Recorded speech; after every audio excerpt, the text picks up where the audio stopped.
hi, welcome back, everyone. So I guess I wasn't able to do the live stream with Cassandra. She still sounds like she wants to do it, but I'm not sure. I think it's more of a scheduling issue. Well, and that it's hard to work with my schedule because I don't know if I'll be okay enough to actually do it.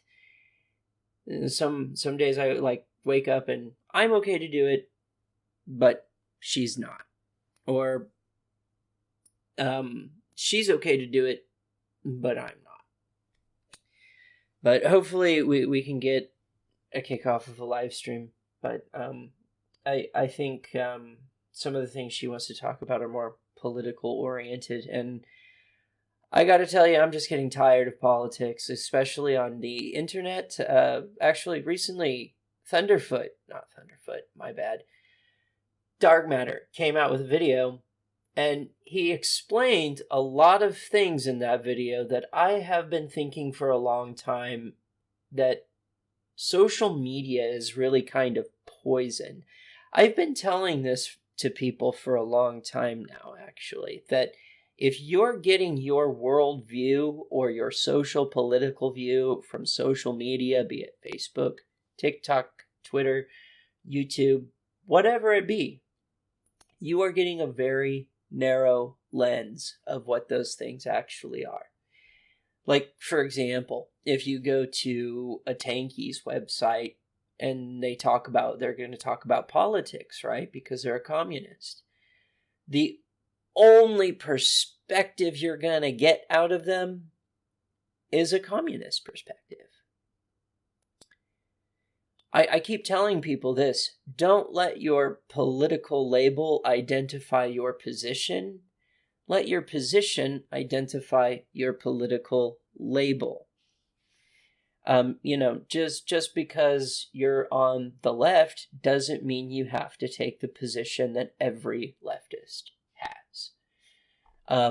It's crazy. It's crazy. But that's a different conversation. I want to talk about something philosophical. I have questions, lots and lots and lots of questions. And I really want to talk about this or question this and debate this in a very serious manner.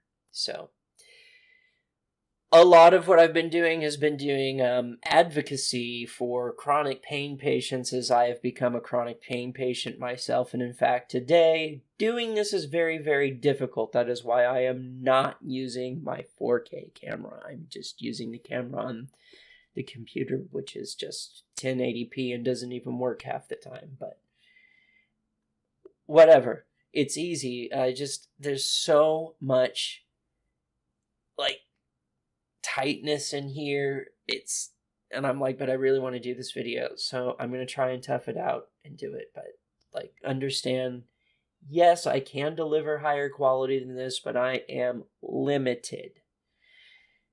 That's the way it goes. All of this, and it's so sensitive too, it's hard to touch, but all of it is so tight. My nerves in my arm are tight. My arm is stuck in an L shape. I have radial median nerve damage. I've got missing muscle mass. It's bad. But anyway, so the philosophical question. So I've been asking some serious questions on Twitter, but I'm not going to go over that. I started asking about torture. And I've asked several people this already. I've asked them, can you tell me the difference between what they're doing to chronic pain patients by denying them access to adequate pain management medication and torture? Can we define a difference here? And another thing I've noticed too is, this doctor from Michigan University, I saw him say, disability and chronic pain are a belief. I was like, ooh, that's dangerous. I mean, that is so dangerous. It's like, the debate on whether or not to prescribe a chronic pain patient opiates, that's a totally different conversation than someone saying that. Fuck that conversation. This line of thinking is dangerous, and I want to explain why. If pain is merely mind over matter, that the only reason a person experiences pain is because they think they do. Total perceptualization. I experience pain because I perceive pain, so pain exists. All right. Why is torture unethical then? Oh, this is an interesting question. I really have some questions now. So first of all, I have to figure out what is torture. We have dictionary definitions. I could here, let me pull this up and we'll do a Google search. We'll get the definition of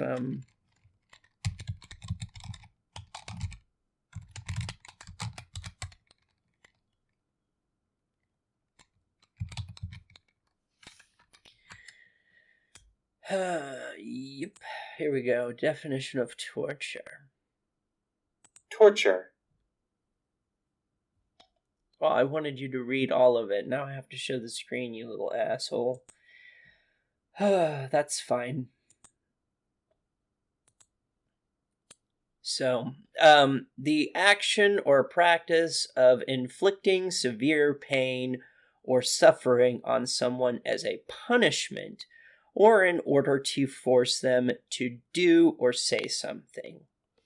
Okay, this is the definition of torture as far as the internet is concerned. But I want to know what a book says.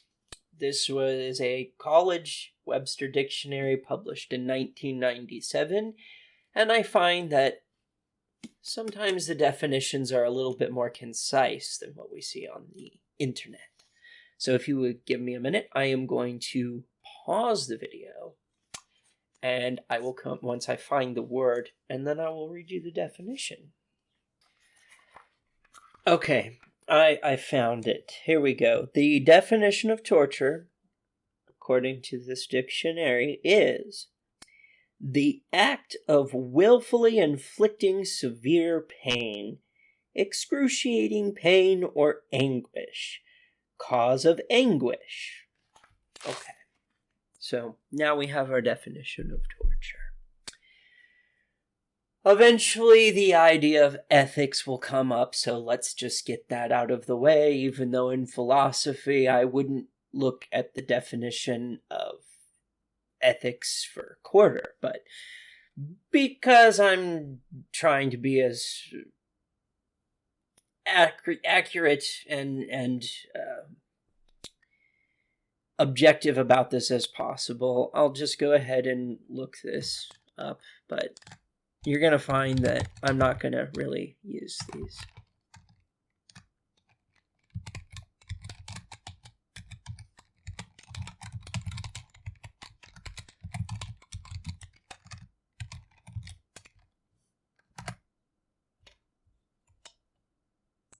Okay, so here's the computer's definition of the internet's definition of ethical. Relating to moral principles or the branch of knowledge dealing with these of a medicine legally available only on a doctor's prescription. Examples of ethical behaviors in the workplace. I like how they have the Socrates, Plato, Immanuel Kant, Aristotle. It's cute. They don't have Hippocrates, which I think would probably be very good when it comes to medical definition of ethical. Pertaining to or dealing with morals or principles of morality pertaining to right and wrong and conduct being in accordance with rules or standards for right conduct or practice, especially the standards of a profession, it was not considered ethical for physicians to advise. Well, and the more you delve into ethics revolving around medicine, it gets even more deep than that, which is why I'm not going to use these definitions. We're going to do philosophical analysis. So I'm going to pause the video again. No, we're not going to do that. I'm not going to look up the definition of ethics. We all understand metaethics. Anyone on my channel should understand metaethics. You know who Friedrich Nietzsche is. No, we're not doing that. So, okay, we're going to bring this down. So the reason why I'm not going to use that definition of torture is because I'm going to ask the question, what is torture? Well, what I understand it to be is you take a person and you inflict as much pain on them as possible. Now, a lot of the definitions I read about torture, it brings up the motive. And I'm not so sure that's important, because most of the people who do torturing usually take the position that because they are the torturer, they are in the right of what they're doing. They do not see what they're doing as being immoral or unethical. Like when the United States grabs somebody from Al-Qaeda, takes them to Gitmo, and tortures them, the United States says, well, of course it's right, because we're doing it. It's different when we do it, because when we do it, we're protecting our citizens. But likewise, when somebody does that in reverse, they see it the exact same way. So, I'm not going to debate that, because it's very clear that torture is not really ethical, and it doesn't really matter what your motive is. It's not an ethical thing to do. Now, that goes back to the saying is all is fair in love and war, because when it does come to warfare, we do things quite often that are unethical. And that includes torture. If somebody has a code to a bomb and you need to torture them to get the code, the torturing is still unethical, but so is what the bomb is going to do. So, I'm not really concerned about the motive. Motive primarily seems to be a giant tunnel, abyss of various rationalizations. So, really honestly, torture, if people stop, trying to have wars with each other, they wouldn't even be necessary. So, all of it altogether, I'd say, is unethical. It's all unethical. Okay, but we understand, okay, this is what torture is. So the motive is irrelevant. What torture is, the actual act of torture, motive aside, is the act of inflicting copious amounts of pain to an individual deliberately, not on accident. Deliberately. Okay. So, what is it to deny a chronic pain patient pain meds to manage their chronic pain condition?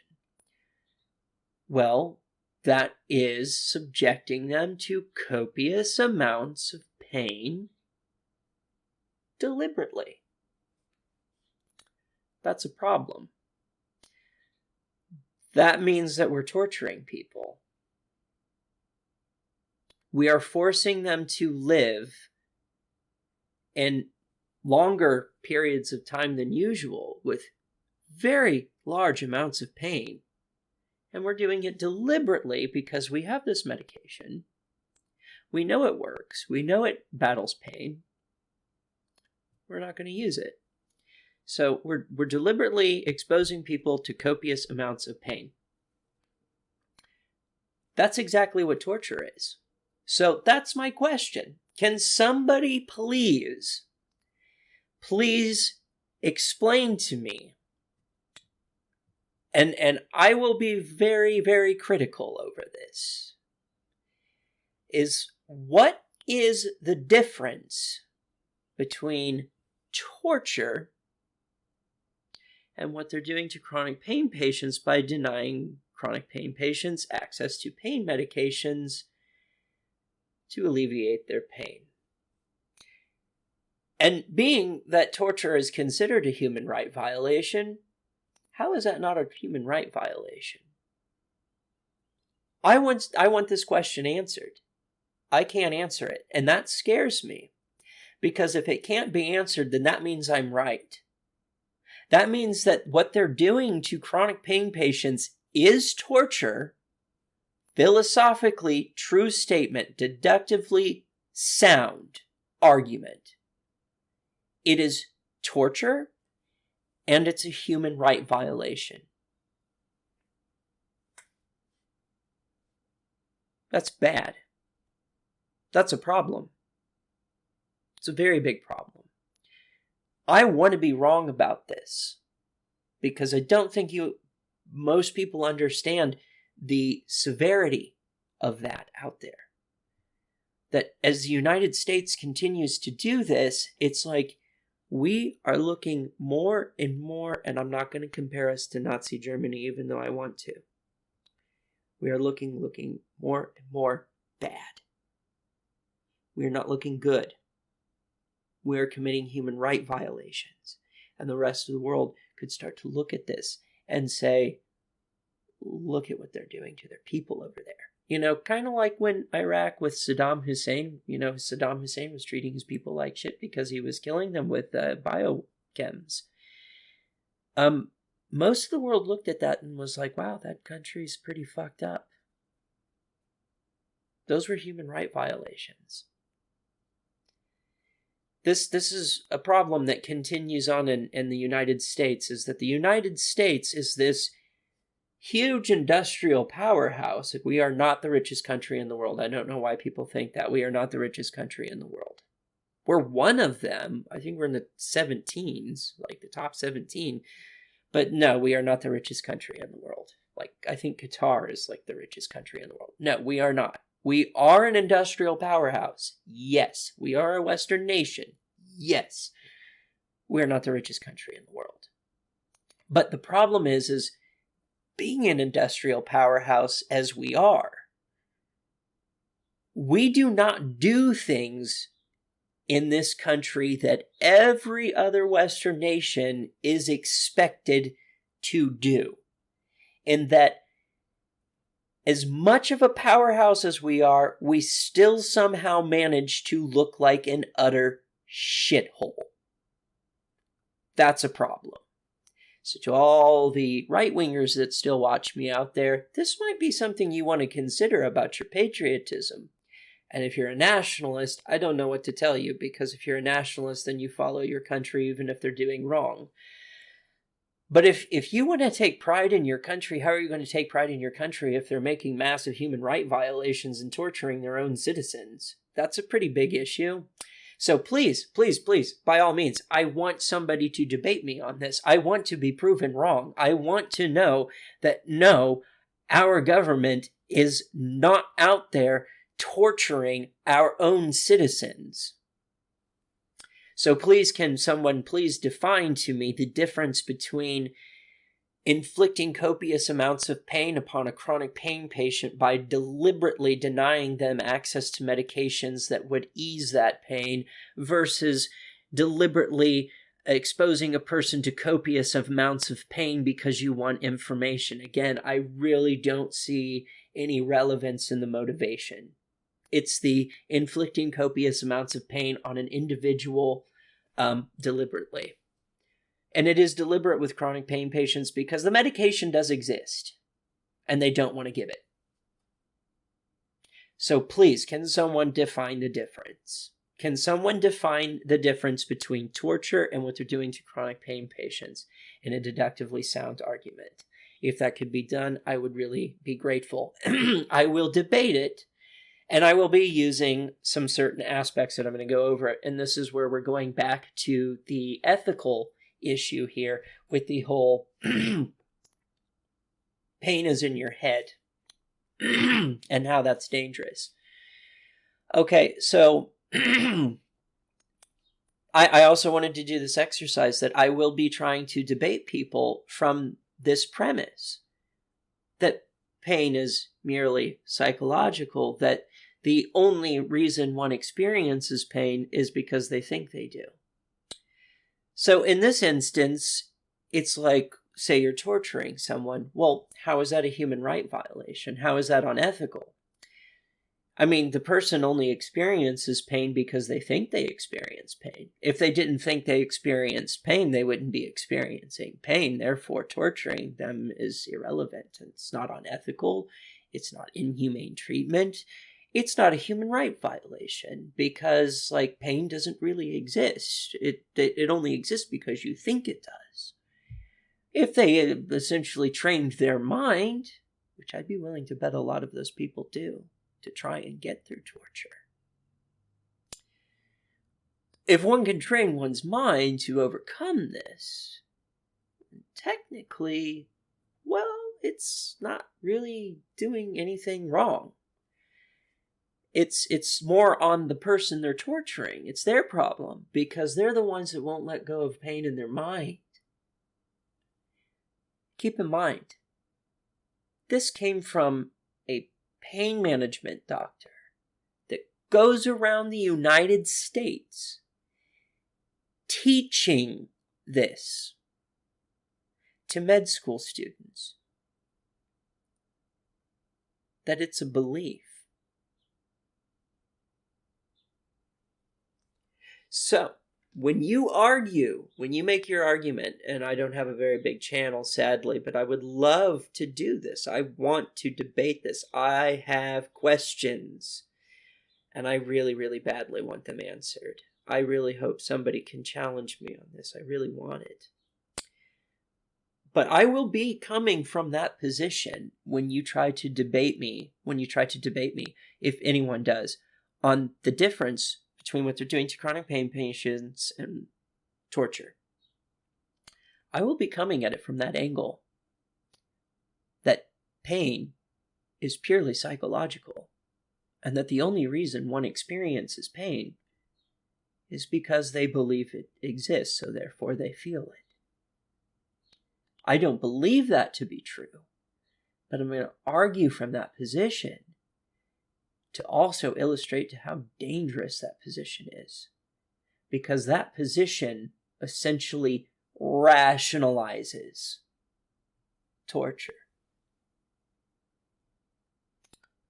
You can essentially say, I can take someone into my house and pull their fingernails out and pull their teeth out and break their bones and do all kinds of things to them as long as I don't kill them. I could make the argument, I didn't do anything wrong. Well, you caused them a lot of pain. But the only reason that they feel pain is because they think they feel pain. Therefore, they do. If they thought they didn't feel pain, they'd be fine. It's all in your mind. It's all a belief.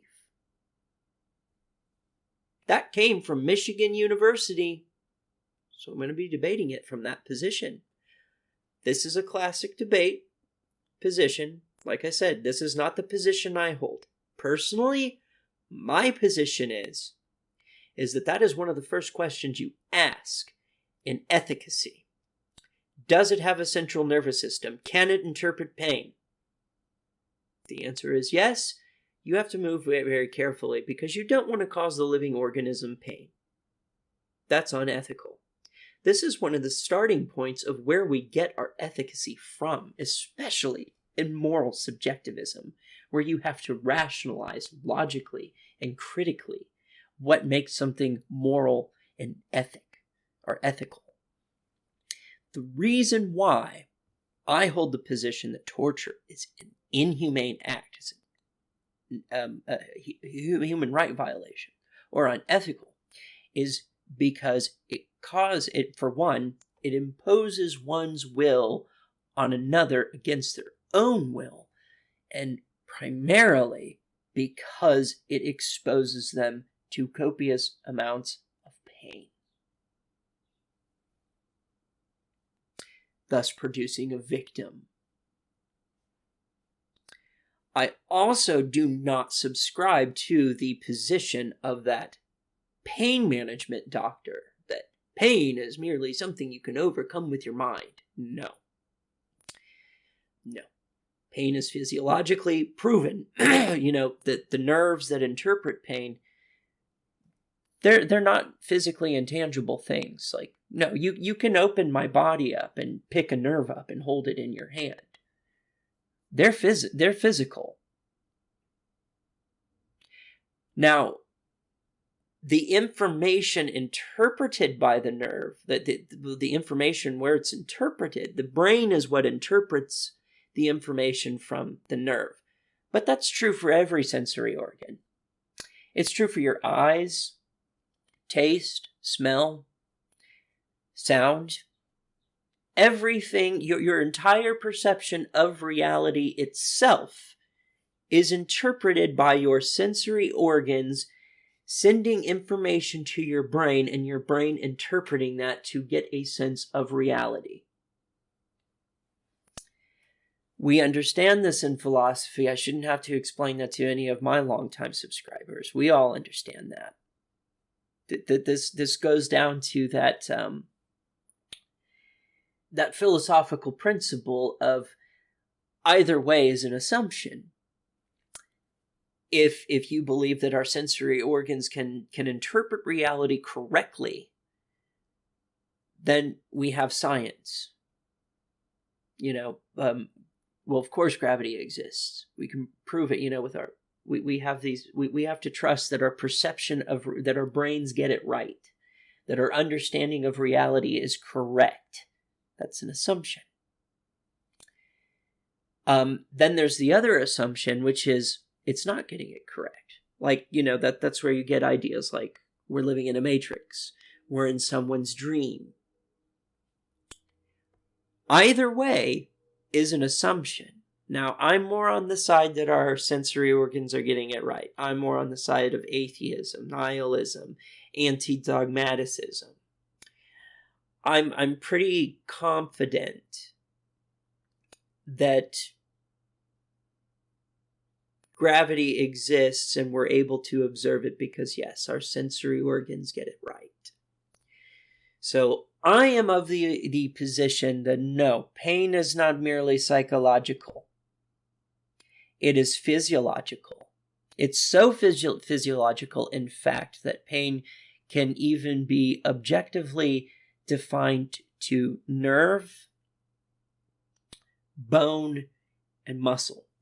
If you go to a doctor and you say, oh my God, I've got these stabbing sensations, pins and needles, electrical sensations, or burning sensations, they can automatically say, that's nerve.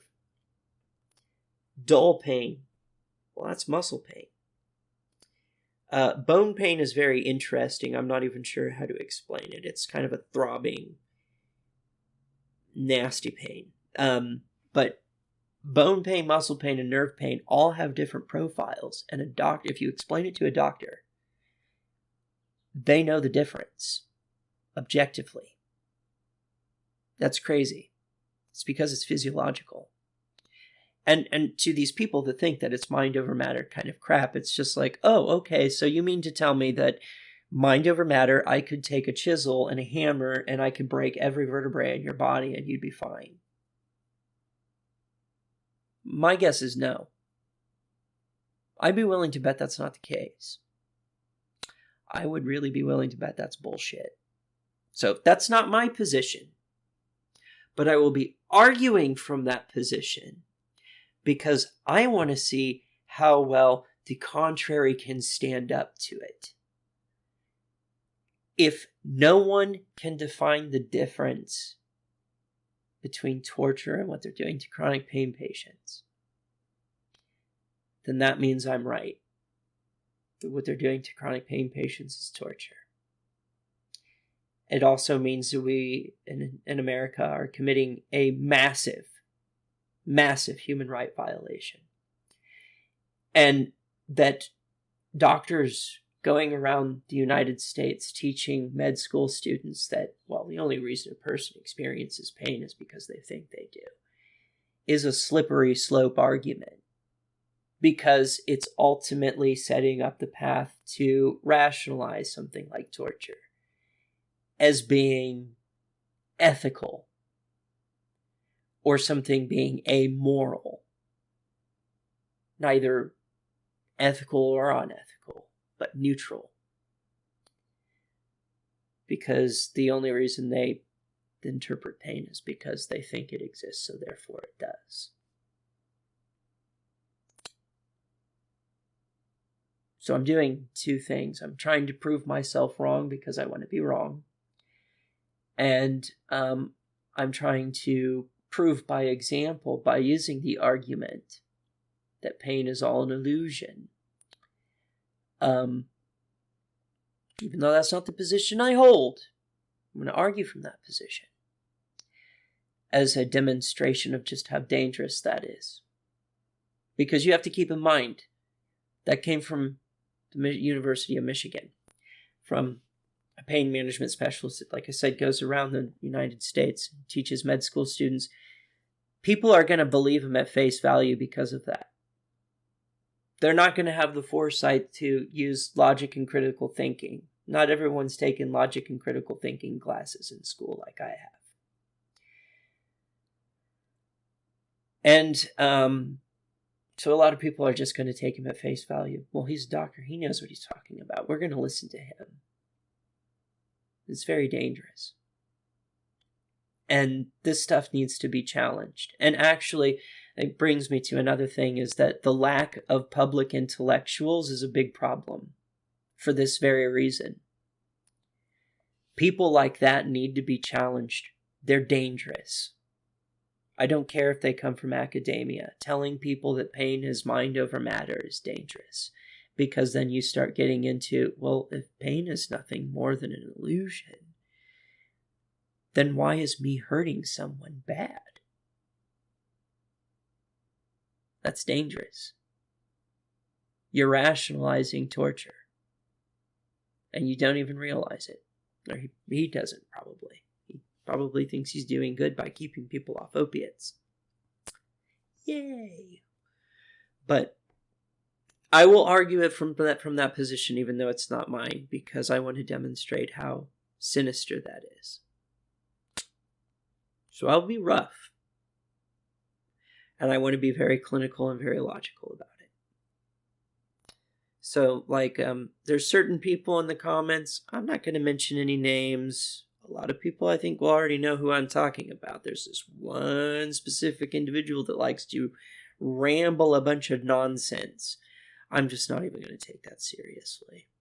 This is serious. I want a serious debate. I want to actually be challenged. Like, I want to be as objective about this and thorough as possible. So if I look at something and I feel like this is not something I'm going to take serious, don't take offense or do it. It's just, I don't feel that the argument is academic enough to take seriously.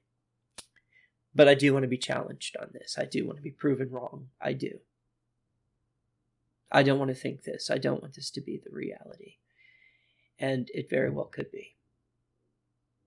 I could very well have found a deductively sound argument and found a big slippery slope problem coming out of academia right now. And sadly, because I'm such a small person in the world, it's a tiny little YouTube channel, it tantamounts to nothing.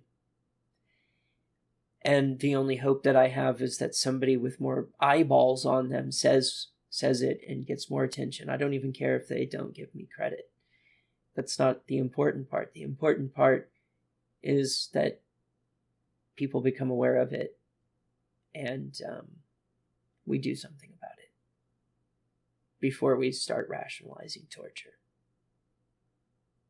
I will leave a link to this man and his really fucked up, shitty, goddamn lecture from Michigan University in the description below. Do not go there and harass. it's pointless. They'll just delete your comment and report you. Don't do it. It's pointless. You're not going to change anyone's mind. But I want to do that so you can see it for yourself. Yeah.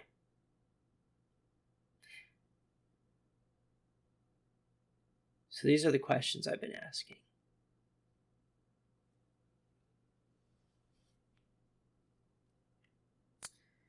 Maybe you just want to comment yourself.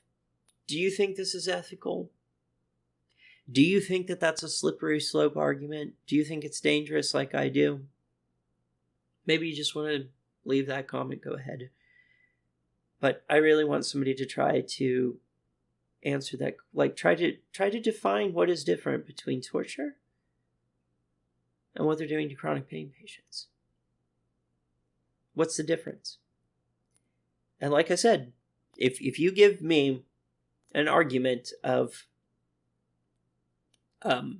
intent or motive, I'm not going to take it seriously because that's irrelevant.